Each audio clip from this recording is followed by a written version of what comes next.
Okay, in this final part of the tutorial, guys, we're going to import our image sequence into Photoshop and export it as a video.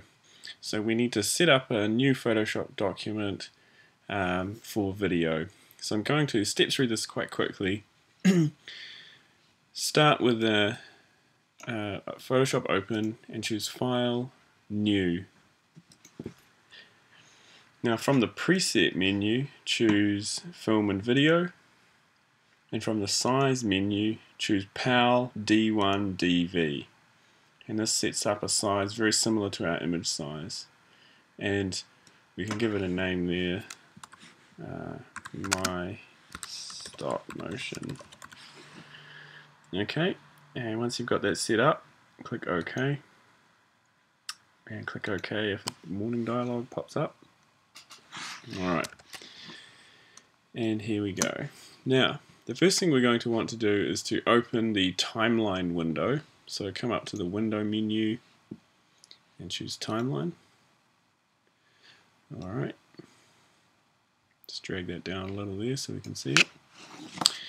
Alright, now the first thing we need to do before importing our sequences, we're going to create a dummy video layer so that we can work with some things in the timeline here. So come up here to the layer menu and choose video layers, new blank video layer. This creates a new blank video layer here in the timeline, and we can also see it there in the layers panel, layer 1. Now down here we can see that the frame rate is set to 25 frames per second. So let's go ahead and change that now that we have a video layer. So we can click this menu over here in the layers in the timeline panel. This is the panel menu, okay? And we're going to choose set timeline frame rate from that menu. And from there we'll just choose 12 because we're going to play our animations at 12 frames per second. So we'll hit OK. Alright, and now we can see down here the timeline is set to 12 frames per second. That's why we created the dummy layer, so that we could adjust that frame rate before importing our image sequence. So now we will go ahead and import that. So come up again to the layer menu and choose video layers, new video layer from file, and browse for your renumbered, resized images. And if you've numbered them correctly, all we have to do here is select the first image in the sequence and click open, and Photoshop will actually import all of these images as frames of animation. So go ahead and click open, and there we go. We can see now layer 2 has appeared in the timeline panel and in the layers panel, and that's our animation. Now here in the timeline panel we have the current time indicator, and it has a little blue handle. You can click that and drag it left and right to actually preview your animation. Okay, just seeing it there. You can also hit the play button to play it. Now we've still got our dummy layer here, so we can go ahead and get rid of that. We can delete that from the layers panel here by right clicking on it and choosing delete layer, or we can select the layer and click the little rubbish bin icon down there to delete it. Now at the moment you can see the video frame here is slightly larger than our image. I'm just going to go ahead now and click on this image and drag it. Use my arrow keys to nudge it roughly into the center like that. There we go. Alright. Now, at this point, it's probably a good idea to save your document. File, save as, and I don't want to go into that folder.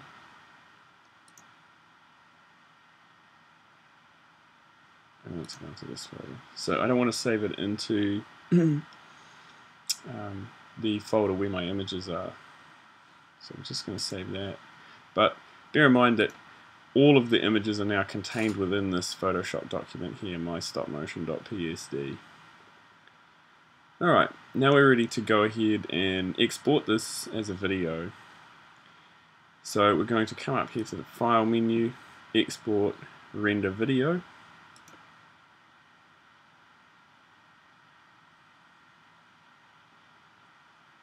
Let's wait while Photoshop does its thing.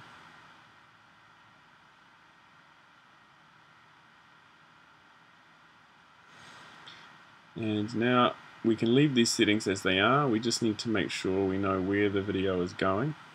It's going to be called mystopmotion.mp4, and in my case it's going to data teaching 2013 column des screen 1. And we can leave these settings as they are and just click render. And Photoshop will go ahead and process the video. Let's see if we can find that.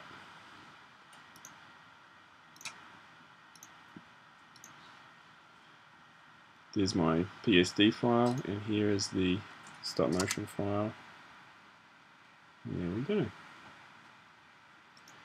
Now, it is possible that things could go wrong. You may have a corrupt JPEG, which could cause Photoshop to crash. In this instance, you'll need to discuss that with me. But basically, the workaround or solution is to import your sequence of images in batches. So rather than import the whole lot, we could break it down into groups of 10 and import each of them and see if we can isolate which image is corrupt. Otherwise, it should work pretty fine. So good luck.